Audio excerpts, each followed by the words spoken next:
Good afternoon. I'm Janet Levine, and I am pleased to award the Norm Maleng Minister of Justice Award to Pearl Kim.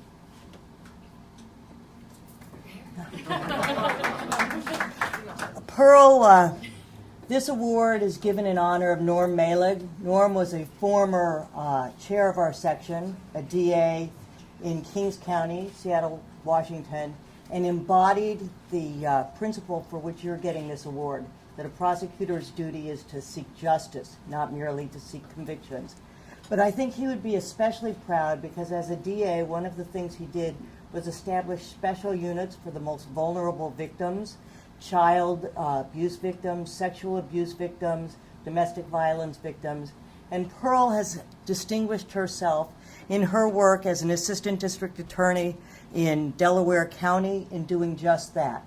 She prosecutes those who are accused of the most serious crimes against the most vulnerable: children, rape victims, victims of sexual abuse, victims of abuse on the internet for sexual offenses. She outreaches to minority and diverse communities. She's been appointed by the governor to such positions, I believe, and her bio is set forth at length in the materials you got. But Norm Maleng would be so proud to be able to give this award to you. Congratulations.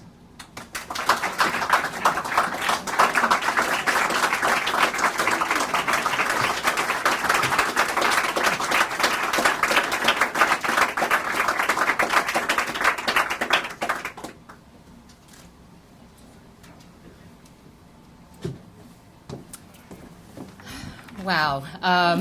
Thank you so much for this honor. It is such a pleasure for me to be here.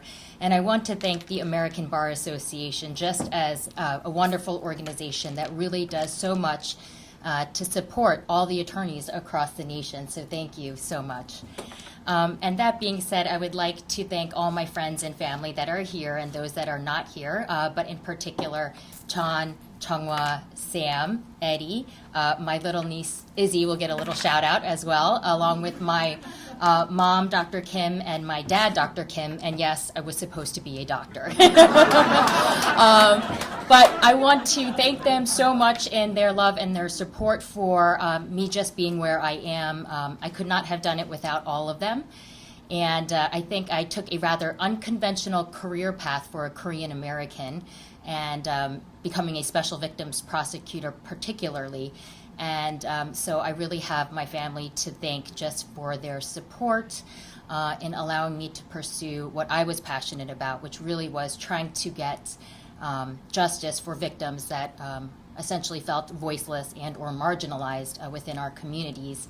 And I know it has not been easy for my parents to try to describe to their friends what kind of law their daughter practices, because as you can imagine, discussing rape and human trafficking and sexual abuse certainly is not a topic that most people want to talk about, and I think it's particularly more difficult in my culture. So I really want to honor them and thank them. And with a twist of fate, my favorite all-time professor and mentor is actually here because her sister got the Victim Attorney Award, and I have not seen her in 10 years, and so I am tickled pink that she is here. So thank you, Dean Anderson, as well, for everything you've done in supporting my career. Thank you, all of you.